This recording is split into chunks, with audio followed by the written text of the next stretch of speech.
Hey, good afternoon, everyone. It's been a little while. Hope you missed me. Missed us? Absolutely. We've got a lot to talk about today, so let's get right to it. First off, I want to acknowledge the tragic plane crash that occurred in Australia that took the lives of 5 individuals, including 4 Americans. The President's thoughts and prayers are with the families of the victims, and the U.S. Embassy and Consulate are ready to provide necessary and appropriate assistance. Moving on, the President was honored to announce that Lieutenant General McMaster will be his national security advisor. General McMaster served his nation in the United States Army for over 3 decades, including during Operation Iraqi Freedom, Operation Enduring Freedom, and Desert Storm. The President met with many distinguished and qualified candidates for the position, and he has said that he will continue to consider many of them for other positions within the administration. He is especially pleased that Lieutenant General Kellogg will stay on as the National Security Council Chief of Staff. The President is proud to welcome General McMaster to the team. We have full authority to structure the office to his desires to best serve its ultimate mission, which is to protect the American interests at home and abroad. This morning, Secretary Kelly and the Department of Homeland Security released memos regarding the implementation of 2 of the President's executive orders that are designed to protect the homeland. These 2 memos provide explicit guidance to DHS staff on how to carry out 2 executive orders signed by the President on January 25th, one dealing with interior enforcement and one dealing with border security.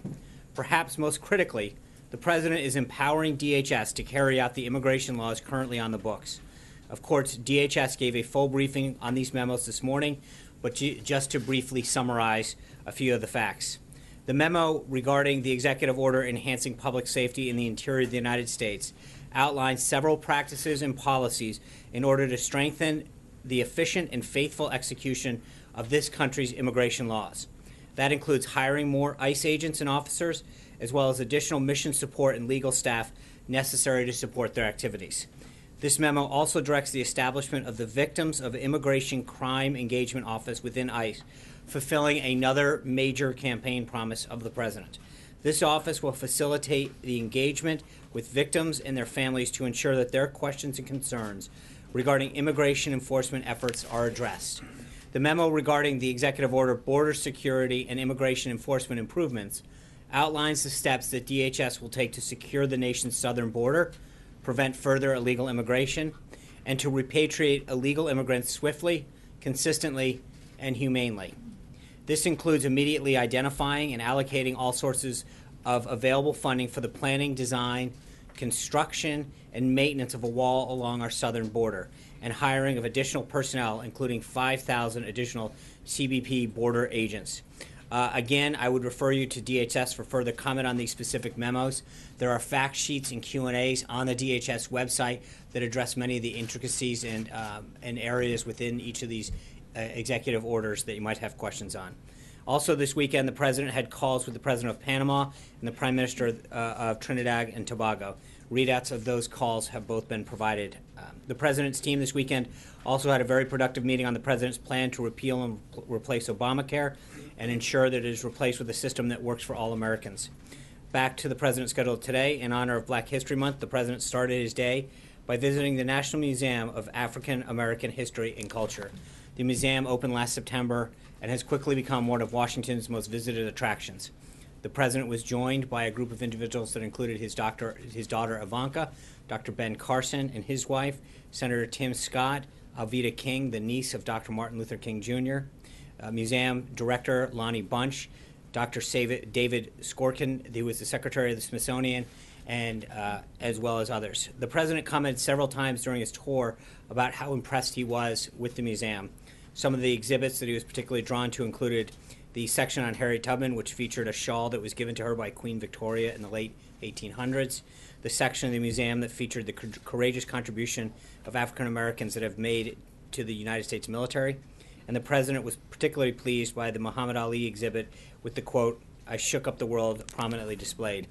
The President also enjoyed viewing for the first time with Dr. and Mrs. Carson the exhibit dedicated to his extraordinary life. Similarly, Alveda King, who had never viewed the museum's exhibit on her uncle, the President was honored that he was able to share this experience with the two of them specifically. The president further expressed his appreciation for the tour and said he looks forward to returning again. His desire is to honor the immense contributions of courageous African American leaders throughout our history by building a more unified country dedicated to liberty and justice. This afternoon, the president will have a routine classified National Security Council briefing in the Situation Room, in addition to his presidential daily briefing, which he received earlier this morning. Then, this evening, the president will have dinner with the vice president. I'm sure that they will discuss the vice president's recent trip to Europe. The vice president was an incredible representative for our nation and the president during his time, where he reiterated our support for European allies in unified pursuit of the noble ideas of freedom, democracy, and justice, and the rule of law, and discussing how to do more to encourage all NATO allies to meet their financial obligations and commitments. During his speech before the Munich Security Conference on Saturday, the vice president conveyed the administration's unwavering commitment to Europe's peace and prosperity, especially remembering the tens of thousands of Americans who gave their lives to defend those ideals during both World War I and II. These shared sacrifices are the backbone of our alliance and our mission of security through strength.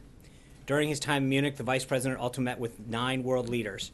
The vice president and these leaders discussed the issues most pressing to them, including the escalating violence in eastern Ukraine and the role of NATO in the fight against ISIS. The vice president also met in Brussels with the president of Vice President Tusk of the Council of European Union and the NATO Secretary General. As a candidate for office, President Trump actually called attention repeatedly to the fact that for too long, many of our other NATO allies have not been sharing the financial burden. The president looks forward to working closely with NATO to advance our shared objectives. A strong NATO means a safer world, and the United States looks forward to working with our partners in NATO to achieve just that. Looking ahead to the president's upcoming schedule, tomorrow he'll meet with Secretary of State Tillerson, fresh off his trip to Germany for the G20 Foreign Ministers Summit. They'll discuss the president's foreign policy agenda and the secretary's upcoming trip to Mexico. Thursday morning, he'll have a listening session regarding job creation in the manufacturing sector with CEOs and business leaders from different industries. On Friday, he'll deliver remarks to the Conservative Political Action Conference, and we are just 1 week out today from the president's joint address to Congress. The president will continue to work closely with his team to craft a speech that lays out his ambitious policy agenda that will benefit all Americans. Plans are currently in the works for pre- and post-address activities for the president and his staff, and we'll have more updates as the week goes on. Before I take your questions, I want to address the recent threats and acts of vandalism on Jewish community centers throughout the country. The president said this morning, I just want to reiterate, quote, "The anti-Semitic threats targeting our Jewish community centers are horrible and painful, and a very sad reminder of the work that we must do, the work that must be done to root out hate and prejudice and evil." With that, take some of your questions. Jim Stenson. Sean? Yeah. Sean, thank you. I was curious if the president regrets or wants to clarify his characterization, by the way, I have 2 questions, of the media as an enemy of the American people. I think the president has been very clear that certain outlets have gone out of their way to not represent his record accurately, and it is a concern to him. And I think some reporters, he has deep respect for the First Amendment, for the role of the press. I've addressed this multiple times in the past. He has a healthy respect for the press, but I think that it's a two-way street, as I've also said before, and I think that the president understands that certain outlets have gone out of their way to not be completely accurate and fair in their coverage of what's going on. Speaking of the media, I've noticed 2 times in the last week that you've been directly contradicted by 2 members of the media, one of them Bill Maher of HBO, who said that in front of guests at Mar-a-Lago, the president was briefed on classified North Korean situation. Say that again. I'm sorry. The president and the prime minister of Japan Right. were briefed in front of guests. No, I didn't say that. No. This is what was being said Right. on HBO, that the president and the prime minister were briefed on classified information in front of guests at Mar-a-Lago. I just want to clarify, did that happen? No. Or did they- No, I think I walked through this timeline before, Jim, and it's amazing. A photo gets put out, the president's got a piece of paper, and the immediate conclusion is he's got to be talking about classified information. The president was briefed on the situation in North Korea prior to the dinner in a skiff that's at Mar-a-Lago. He went and had dinner. He discussed the logistics of the press conference, which I've talked to you all about before. There was a question as to where to hold the press conference. They had a discussion about the logistics of it. And subsequent to that dinner, he was briefed again in a skiff with updates on the situation in North Korea. That's it, plain and simple. But to your first question, I think that it's amazing that the immediate jump of conclusion to several outlets was, well, there's a piece of paper. It must be classified. I don't, it's amazing to see that. And to see people jump to that conclusion that he's surrounded by his staff and members of the Japanese delegation. The conclusion is they must be doing something nefarious or wrong. In fact, he followed every procedure that's laid out. And I think in some cases it's disheartening to realize that those are the kind of immediate conclusions that somebody jumps to. So, when you talk about coverage, we have a free press. We have the right for our people to say and do what they believe. But at some point, it is incumbent upon people to try to get it right. And in that case, it wasn't even an attempted. It was a jump to conclusion by many to say that there must be something else going on, when in fact we were able to provide a very, very clear tick-tock as to far as what had happened. And that, Jessica. Sean, a question about the resignation of the 10 people on the Asian American Council. Right. That happened last week, and in the letter they said in part, we can no longer serve a president whose policies aim to create outcomes that are diametrically opposite to our principles, goals, and charge. First of all, what's the White House's reaction, and do you plan to appoint your own members to this council? Yeah, those members of that council were political appointees of the Obama administration. Their terms were set to expire this year. So it's not surprising in the sense that they were appointees of Barack Obama. They were going to have their terms expire. But I get it. But most political appointees from other agencies or whatever would automatically resign because of the term of these individuals. They would carry through to later in the year. But I don't think it's surprising that people who were appointed by Barack Obama to fulfill his agenda suddenly understand that there is a new administration in town and didn't want to stay on board. But we will make sure that we appoint people to this task force. It's important. It's something that's provided guidance to multiple presidents in the past, and we will continue to do that. Shannon. On the statement today about the anti-Semitic acts, Yeah. What specifically is the president going to do to address that issue? And along those lines, there were reports earlier on that he was considering changing the mandate of this countering violent extremism program to focus just on Islamic extremist groups. Is he still considering that, or would he also leave the scope of the program to also consider? Are you talking about the travel executive order? No. This is the countering violent extremism program Right. that. Yeah, and again, I think we're getting ahead of ourselves there. There's nothing to announce on that front.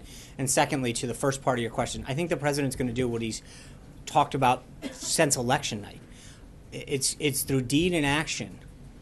Talk about how we can unify this country and speak out against, hate, anti-Semitism, racism, and he's going to continue to do that. And I think that he will show you over the course of months and years through what he does in terms of his policies and his speech that he is going to be a president that brings people together, that unites them, and that speaks very, very forcefully against those who are seeking to do hate or to tear people down because of their religion or their gender or the color of their skin. I mean, those are all things that I think the president's clear on. John. Two questions unrelated, if I could. The next big piece in the immigration profile here at the White House is going to be the new executive order. Is the president confident that this one will pass legal muster? And if he is, what gives him that confidence?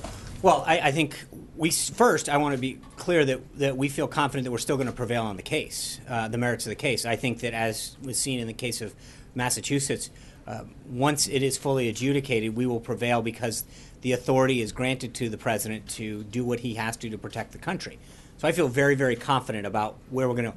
The second track that he's made very clear as well is that until that occurs, we're going to have a dual track system, and that we're going to make sure that we implement a second executive order that is tailored to achieve the same goals, but in accordance with what the court said. So we've been working very closely with the Department of State, Department of Homeland Security, Department of Justice, and the team here at the White House to make sure that the next step achieves the president's goal of protecting the country and does so in a way that recognizes the concerns of the court had until we prevail at a later time. So it's a dual track thing. Second question. Will this administration send American terror suspects picked up overseas to Guantanamo Bay for interrogation and I'm not going to. prosecution? I'm not going to discuss that right now. As the president has said very clearly before, we don't telegraph what we're going to do. I think he has made very clear, though, that he believes that Guantanamo Bay does serve a very, very healthy purpose in our national security and making sure that we don't bring terrorists to our seas. But I'm not going to get into what we may or may not do in the future. Again, I'm just not going to, Margaret. Sean, I want to give you a chance to respond to something because I think that the president's remarks and your clarification about where he stands on anti-Semitism is clear. But after that statement was made by the president, the Anne Frank Center released a pretty strongly worded one, Right, saying that these remarks, while well received, are a Band-Aid on the cancer within the Trump administration, saying that there is, whether blessed or otherwise, a sense of xenophobia within this administration. Yeah, How do you I think respond it's, to that? look, the president has made clear since the day he was elected, and frankly going back through the campaign, that he is someone that seeks to unite this country. He has brought a diverse group of folks into his administration, both in terms of actual positions and people that he has sought the advice of. And I think he has been very forceful with his denunciation of people who seek to attack people because of their hate, because of their religion, because of their gender, because of the color of their skin. And it's something that he's going to continue to fight and make very, very clear that he has no place in this administration. But I think that it's ironic that no matter how many times he talks about this, that it's never good enough. Today, I think, was an unbelievably forceful comment by the president as far as his denunciation of the actions that are currently targeted towards Jewish community centers. But I think that he's been very clear previous to this that he wants to be someone that brings his country together and not divide people, especially in those areas. So I saw that statement. I wish that they had praised the president for his leadership in this area, and I think that hopefully as time continues to go by, they recognize his commitment to civil rights, to voting rights, to equality for all Americans. And can Yeah. I just add, Sean, Yeah. on that, the Southern We're starting poverty- early with the two questions. Sorry, Sean, Southern Poverty, I think you'll want to respond to this. Okay. Southern Poverty Law Center said that the number of anti-Muslim groups in the U.S. has tripled between 2015 and 2016 during the time of the campaign. Is this message within the administration, anti-Semitism is not allowed, xenophobia is not allowed, anti-Muslim sentiment within the administration, has the president been forceful about that particular issue?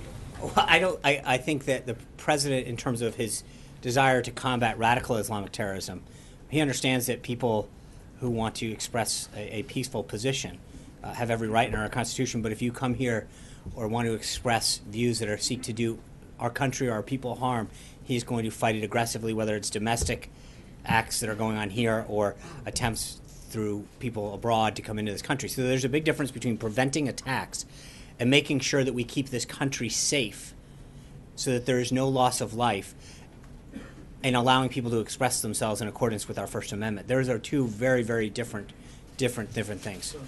Like, yeah. Sean, you talked about how the manufacturing. I didn't know where you were going. No, it's, as long as we're in the back. That's all right. Next. Talk Next. We'll go next. You can get next. You said the manufacturing CEOs are coming on Thursday, so let me ask Yeah. you something that's important to them, which is the border adjustment tax. The Right. president earlier this year called it, quote, too complicated. Does he still feel that way? And whether he feels this is complicated or not, is there something within the administration one way or another about whether the president, the administration wants to see this in or out of the tax package? So there's several pieces to that I'll try to unpack. That counts as like 8 questions, Blake. Does he feel it's complicated? No. And what's your preference? So first of all, on the meeting on Thursday, this is going to be a really historic opportunity for CEOs to come in and talk to members of the White House staff and others through various agencies about how we can create jobs, how regulations are stifling economic growth. And I think we'll have further details on that. But this is going to be a real interesting opportunity to really create a dialogue, I think in a manner that hasn't been done before, but I'm not going to get ahead of myself on this, where we can really discuss some of the inhibitors to job creation, job retraining. What do we need for American workers to get them ahead of the curve? With respect to specific policy positions, I think the president's been very clear that in the next couple of weeks we expect to have a tax plan that gets out there that is being worked on continuously. And so I'm not going to get in front of that. While the CEOs are here, I'm sure beyond some of these things, that's an opportunity for them to express what some of those policies are that are both helping them create jobs and grow the economy and also inhibiting them. So let's let that conversation play out. Yes. Okay, thank you, Sean. My name is Raquel from TV Globo News Brazil, and I have a question. There are doubts in Brazil right now about what's going to happen to the relationship between the two countries with the new administration, especially related to immigration and also to trade deals. Does President Trump also plan to review policies, bilateral policies with Brazil and trade deals? And also my second question, how does the administration see the current turmoil, economical and political turmoil in Brazil? And one more question, if I might. President Trump spoke with some foreign leaders from South America, like Argentina, Colombia, and Peru, but not was the vice president that spoke with President Temer from Brazil. Why is that? Well, obviously we cherish our relationship with Brazil. I think there's a timing factor here, and I think we'll look forward to speaking with the president soon. So I wouldn't read too much into that right now. It's just a matter of getting things on the schedule. We're going to review all the trade deals that are out there. The president's made very clear. Some of them have occurred, well into a decade, 2 decades ago. I think the idea is to make sure that we are looking at all of the trade deals we have throughout the globe to make sure that they continue to benefit American workers. And in many cases, we can update these deals. So it's not any one particular country. I think that we're going to look throughout the whole host of trade agreements and then other trade-related agreements that we have with countries to make sure that they are the most up-to-date and they address the technological advances that have occurred, and look at the various services, whether it's financial services or manufacturing, and that they reflect the current state of play. So this isn't any one country. I think the president made clear throughout the campaign and subsequent that he wants to review every trade deal to make sure that America and American workers are maintaining the best deal possible. Corbett. Oh, I'm sorry. The turmoil. Yeah. How does the administration see the turmoil in Brazil now? I'm going to ask you, I think that's a question for the Department of State right now. Corbett. Yeah. Zeke. Thanks, Sean. 2 questions for you. One on the NSC meeting later this afternoon. Is that the first meeting of the National Security Council of the President with all the principals there? No, that is just a routine briefing, but because of the nature of it, it's happening in the Situation Room. But is that with staff or is that with staff? Okay, so it's not with the principals. It's like now we're at 3. No, when do you anticipate the first formal meeting of the National Security Council? I think General McMaster's got here at noon today, so we move fast. But I think that we need to give him a few days probably to get his team together. So the president was obviously very pleased with the selection. I think when you saw the bipartisan support that General McMaster received from the variety of the political spectrum, people who have served in Republicans and Democrats, academics, pundits, columnists, that he made an outstanding choice. We want to get him in, show him around the office a little bit, and then get him going. But when we have a date to announce the next meeting, we'll let you know. The joint address for next week. Yeah. What's the president's goal for that address? I think that I'll have a further update as the week goes on. We'll have briefings. The president's going to lay out, I think, 2 main things: where we've come and where we're going. I think that he is very pleased with the progress that he has made so far in the first month in office.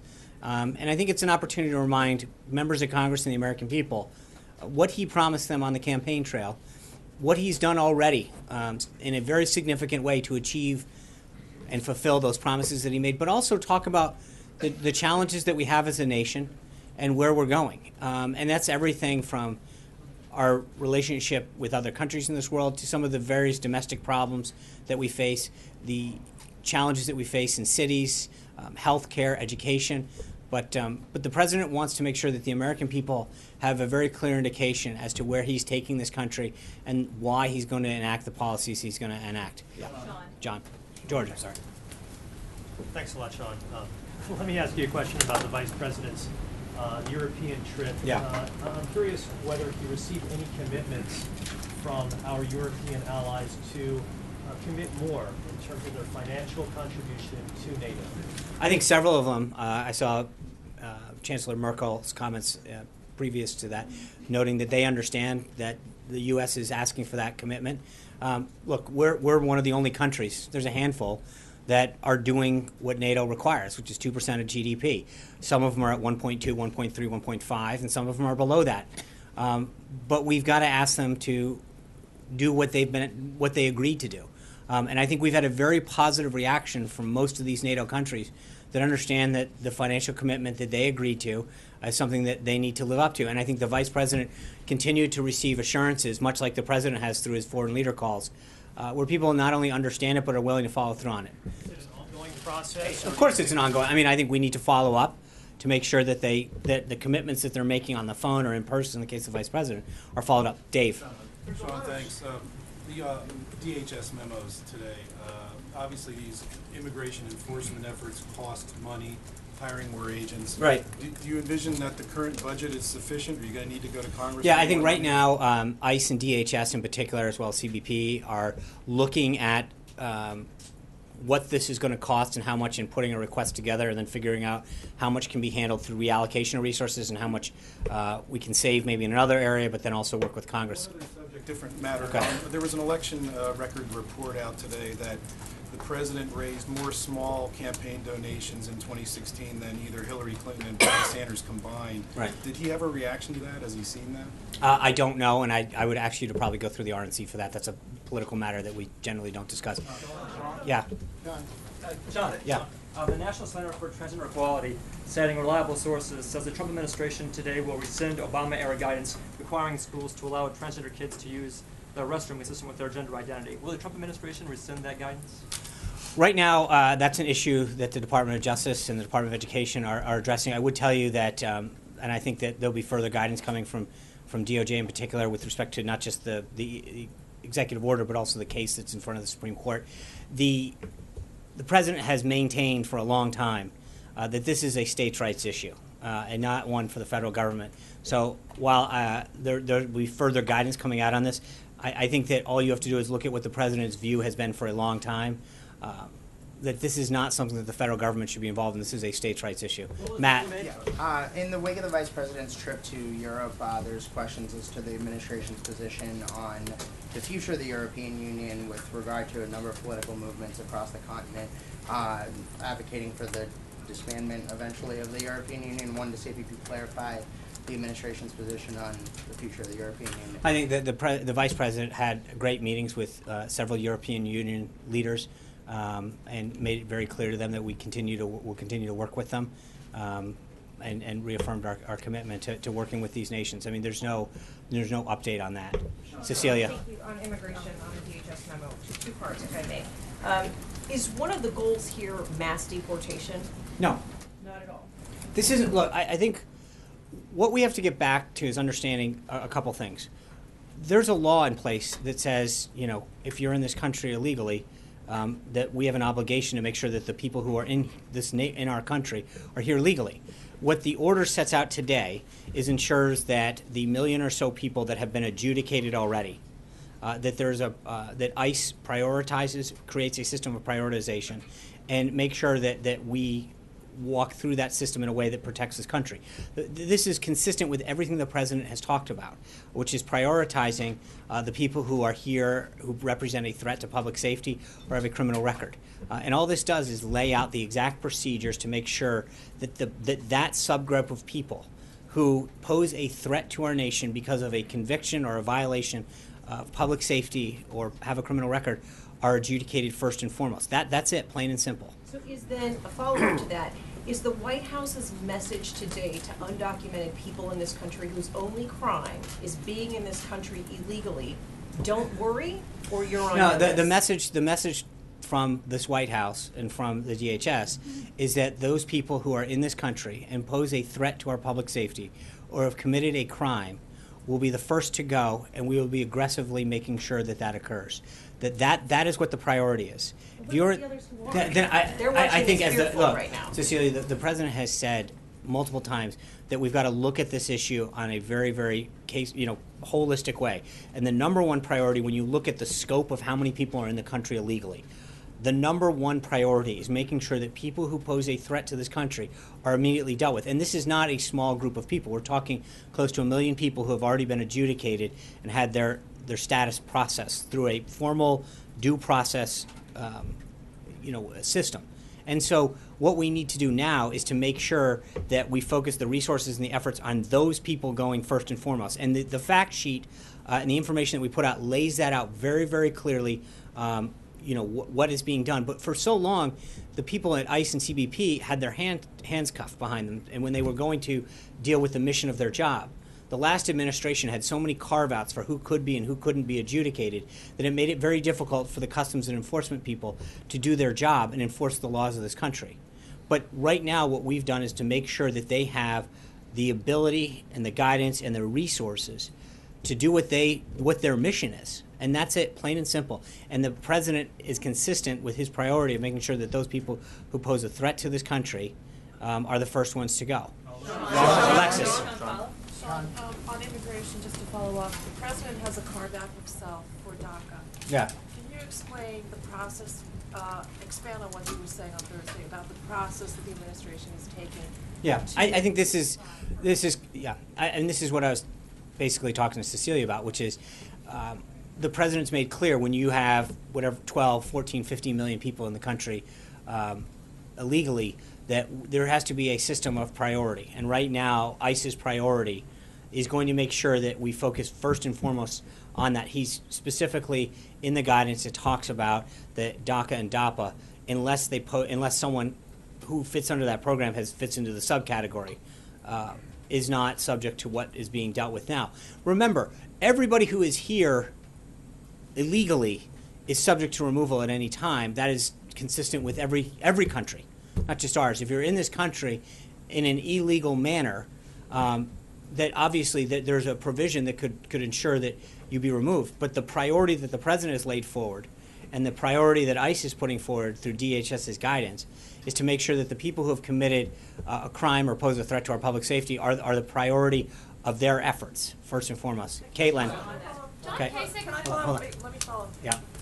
The president has also, and his team has also had reservations about undocumented people in the United States who are beneficiaries of public assistance or access to benefits either at the state or the federal level. What is the president going to be doing to either issue guidance or executive action of some sort to indicate that he would like to preclude that from continuing? I think we have talked in the past about the respect that the president has for taxpayer monies with respect to sanctuary cities and the enforcement measures that he's putting forward on immigration. Right now, obviously, the actions today are focused on people who are in this country and what we need to do on our southern border to facilitate the building of the wall that he's talked about. So we're doing this one step at a time in a very methodical way, and right now the focus is to make sure that ICE and CBP and DHS have the authority and the resources to carry out that first mission. We will have more, and it continues to see that immigration is one of those issues that he was very, very clear and consistent on in the campaign, and we're going to continue to implement the policies that he talked about to keep the country safe. Caitlin. Thank you. John Kasich has been a very vocal critic of President Trump, even in the campaign, saying that his immigration plan was crazy, his statement that the elections were rigged was silly, and he did not endorse him and did not vote for him. What is the president hoping to accomplish with their meeting at the White House on Friday? So Governor Kasich has reached out on multiple occasions to meet with the president to follow on, and the president, has shown through the transition and since time in office that he wants to meet with anybody that can help move this country forward and share in his vision. I think that includes people who are with him, who are not with him, who are on the other side of the aisle, who are independents, union workers, business leaders. Now that he is president, and frankly, I would again date it back to the transition, he understands that he's the president for every American. And he's talked consistently about having a united country. And you do that by bringing people together, whether or not they agree with you on every issue or one or two issues. But if there's common ground that can be found to move the country forward, then great. And I think so many of the president's priority issues are issues that Ohio is dealing with, and that he wants to make sure that he can continue to work with Governor Kasich so that every American benefits from his thing. April. Kasich asked for the meeting? Yes. Okay. Thank you. April. Okay, what did the president gain from his tour today? You talked about where he visited, the exhibits that he visited. Did he also visit slavery? And the reason why I'm asking this is because when he was candidate Trump, he said things like, we made this country, meaning white America, not necessarily black. Did he gain? I don't know why you would say that. What do you mean? No. He said that. I heard him say that. Well, no, but look, the answer to your question is, right, one of the first exhibits that he visited was one of the slavery exhibits, and the director walked him through some very amazing stories and statistics about where slavery was prevalent, not just in traditional southern colonies, but throughout the country. And so they did have a very robust discussion about slavery early on in the tour. And I think that it was a very eye-opening and powerful tour for him, and frankly for every American. And I would encourage any American that can find the time and get in, because it's so popular. But it really is enlightening as far as parts of our history that people may not fully appreciate or know, and the contributions and the sacrifices that so many Americans have made that are a critical piece to our history that sometimes don't get the attention they deserve. So I think the president walked away from there, and I mentioned in the remarks that he mentioned, Alani, that he wanted to come back because you can't do it justice. And it's much like the Holocaust Museum, where you go through once and then you sit there and start thinking of all the things that you saw and think, I'd like to go back and more fully explore what I just saw because it piqued in some degree of interest or intellectual curiosity. But he was very taken back. It's a very, very powerful institution and tour, and it covers a lot of ground. I think he was really proud to share it with Dr. Carson. When you walk through that museum and you see all of the elements of our history, and you walk up to this one glass exhibit that is Dr. Carson's scrubs and pictures of him, and to experience that with him and his wife for the first time, and you realize how amazing that is for any American to be part of a Smithsonian, and you're standing with Dr. Carson and his wife, where he is experiencing it with you for the first time, and how powerful that must have been, was I think a real interesting opportunity for him to sit there hand to hand with another American and watch them be part of American history, and you also appreciate some of the real contributions that Dr. Carson has made to medicine and what he and the depth and breadth of his accomplishments. And lastly, Yeah. kind of putting this with the next question, is there any advancement on the CBC meeting with the president? And also the head of the CBC God bless said you. he was wondering if the president saw anything from current and past members of the CBC while he was in the museum, to get a little bit of information on them before this meeting happened. I'll have further updates on that. I know the president looks forward to that meeting, and I think that we're in the process of trying to begin setting that up. And so I'll have further updates on that once we get closer. And I know that we've got some additional work before the month concludes on historically black colleges and universities, and some meetings that we're working out with them, but I want to get them locked in before I get further. What did he think about the members that he saw in the museum? Well, when you walk through one of them, there's a big jumbotron, and we paused for a while, and John Lewis was there giving a very powerful speech, and we just paused and watched that for a little while. So again, I think that respectfully, when you walk through a museum like this, there's a lot of moments where you're just stopping and taking it in. And there's, if you haven't been there, you walk up this one ramp and they stop and there's two big screens, and one of them is a video screen, and it's a massive jumbotron. Right, and we watched the video of John Lewis and talking there and describing his efforts in championing of voting and civil rights. And so I know the president paused and watched it and listened to it. And again, I would just go back to how he described his overall. We didn't dissect the different things, but I watched him, and it was a very powerful experience for him, and I know he looks forward to going back. Hallie. Sean, two questions for you. First one on undocumented immigrants.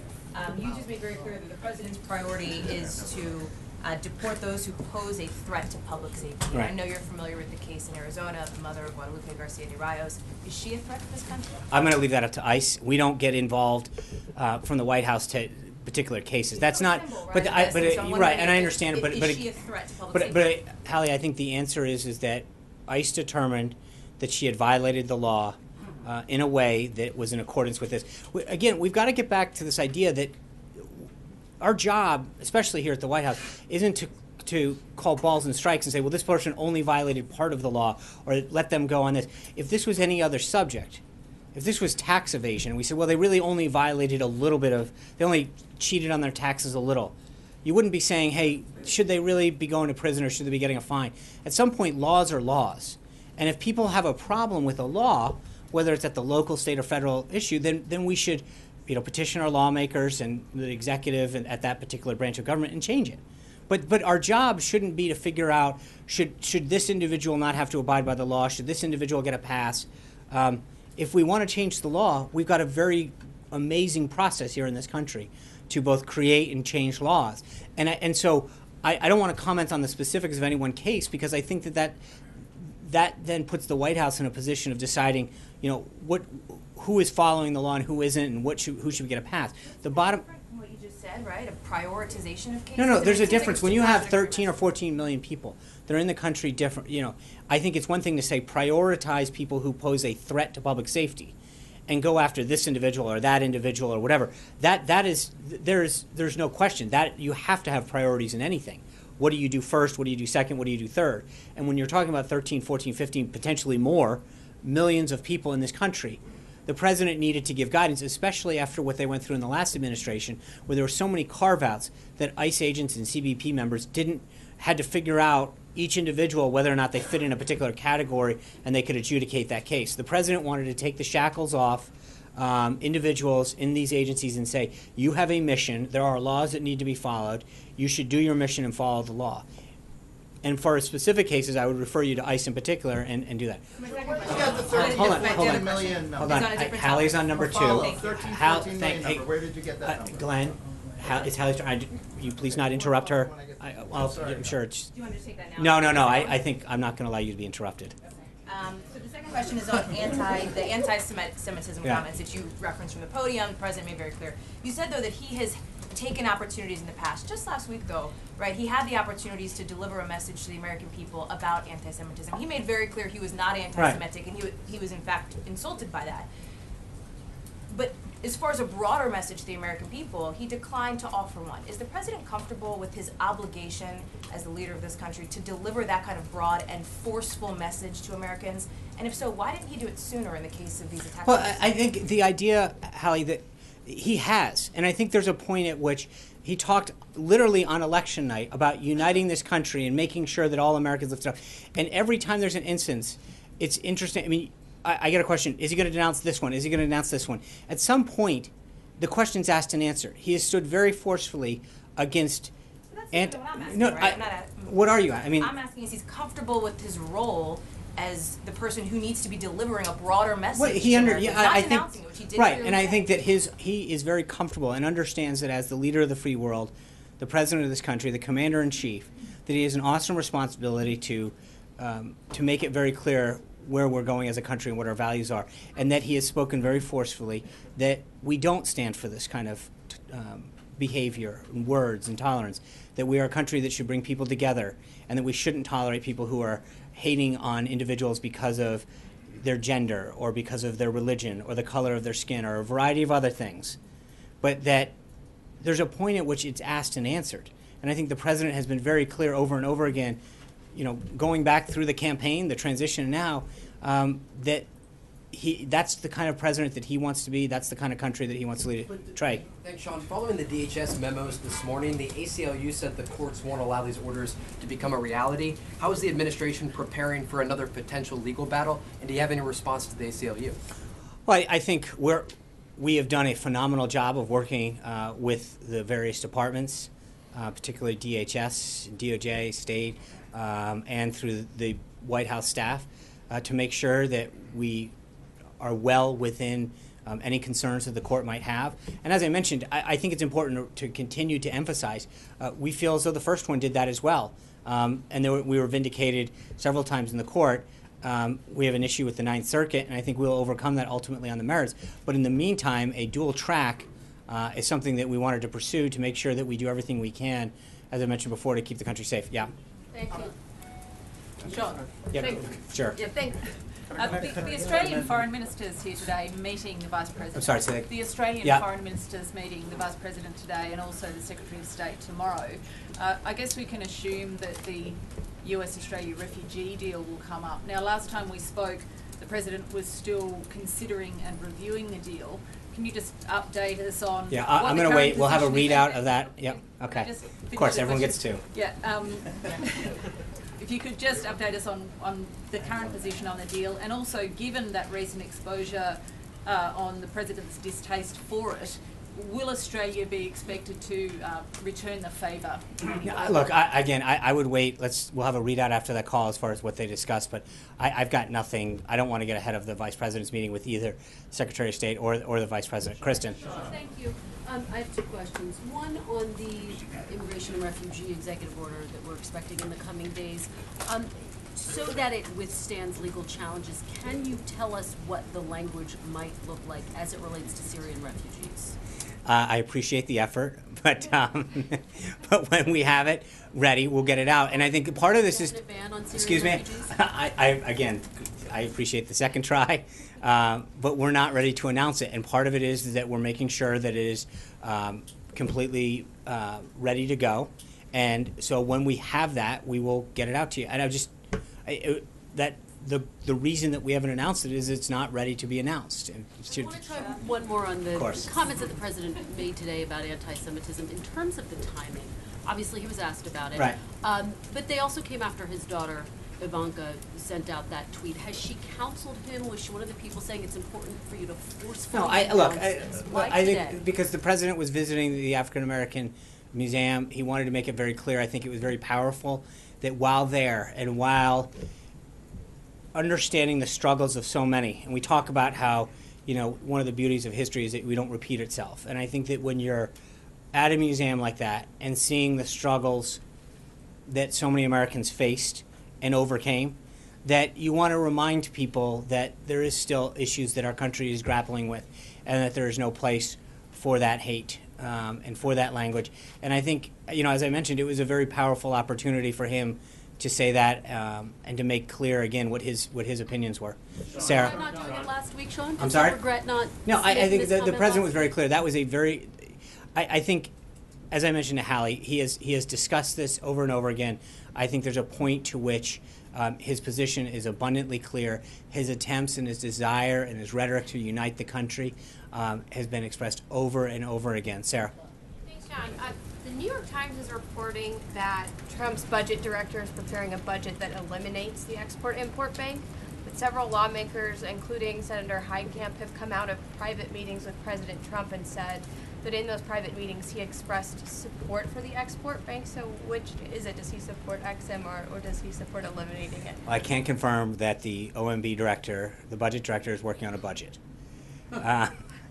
Beyond that, I'm not going to get ahead of the OMB director right now. They are drafting a budget. They are talking to members of Congress and other interested parties about funding levels and such. But we're not at a position to go yet. Yes. Sean, to square the circle on Alexis's question, since the DHS guidance did not eliminate DACA, does that mean that the program is remaining in place, that it's a settled matter, and it's not going away? No, Jordan. What it means is that this particular enforcement is tailored to what I've been referencing over and over again. That what we're talking about today is the implementation of those two executive orders. One specifically that's tasking the agencies under DHS to address a very specific problem of the million or so, plus or minus people, that they have identified, that they have been adjudicated with already gone through the process to be adjudicated and taken out of the country. That means the decision on DACA could come. That's right, exactly. It just means that this what it means more than anything is that this order does not address that, and it's very clear in the Q&A. And again, I would refer you back to DHS's website that has all of that. Goyle. Two questions, please. One, it's been 1 month on the job for you and for the president, and you are already talk of the town around the globe. My two questions are, one, My wife would disagree with you. It's not always positive, too. it looks like, Sean, that President's order is working at least around the globe, because more than 60,000 Pakistanis have been deported by Saudi Arabia. What they said that they were illegals, and also they were threat to the country. And also at the same time, Pakistani government is arresting hundreds of terrorists inside the country. Any presidential message? No, look, I'm not going to. There's nothing that I have in terms of an update of what's going on in Pakistan. I would refer you to the Department of State with respect to specific policies. But the broader point that you're making is, I think each country needs to look at what they need to do to control the people that are entering their country and keep their people safe. When you look at our laws in particular and compare them to so many other countries around the globe, we actually tend to probably fall on the lower end of how tough our immigration policies are vis-a-vis someone else. Yeah. My second question, Sean. I'm sorry, Bob. As far as illegal immigration is concerned in the U.S., millions of illegal immigrants were waiting for the last 8 or 10 years that they might see a light in that dark tunnel. And now they are hoping that President Trump will have a light for them. So what is the presidential message for them who are in this country for 5, 10, 15 or 20 years, but they don't have any criminal records? Right. Well, look, the president has said before he's got a big heart. And I think that as we continue to develop policy on immigration, it's going to be, as we've talked about in the past, prioritized what we go after first, second, third. The president's made very clear he understands the plight of some of those individuals. He's got a big heart. He understands the impact it has on many families and many communities. But we will continue to develop policies that will address that. And again, today's focus is specifically on those 2 executive orders, and I'm going to limit it to that. Sean, at the beginning of the month, Senator John McCain sent a letter to the president requesting that the administration provide arms to Ukrainians fighting Russian separatists within their country. When will the president respond to Senator McCain's letter, and what is the administration's position on lethal aid to Ukrainians fighting Russian separatists? I don't have anything for you on that. I'll try to get back to you on that. I know that we were very pleased to watch Senator McCain praise the pick of General McMaster. That's obviously someone that we will consult with, but we were pleased to see so much support for him. Scott Thuman. Yeah, on Russia, critics of the president have said that at times he doesn't talk tough enough on the subject. General McMaster, though, has been labeled by a lot of people as being pretty hawkish. I'm curious what, if any, difference in tone or tenor or strategy we should expect now that they're working together.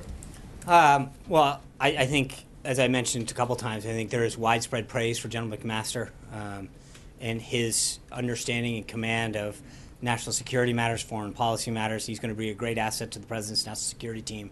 But ultimately, the president's always been the decider, whether it's Russia or any other issue. And I think you're right. He has made it very clear that if he can get a deal with Russia, something that the last several administrations have tried to do, then he's going to do it. And if he can't, he won't. But he is going to try. And I think his success as a businessman and negotiator should be seen as a positive sign for him to be able to do that. But he understands that if he can find common ground on defeating ISIS and combating terrorism, growing the economy where we can find areas of economic interest, then we're going to do it. But that's where we're going to continue to work with Russia if we can. He'll get a deal if he can. He won't if he won't. But he's going to try. And I think where others have failed, he's going to make sure that he does everything possible to make sure that if it's in the interest of the United States, he will get a deal. Vivian. Another question on General McMaster. So how much leeway is he going to get to restructure, to bring on his own people? There were some reports that Admiral Harwood was not allowed to, or others as well. So can you address that? Yeah, thank you. I can.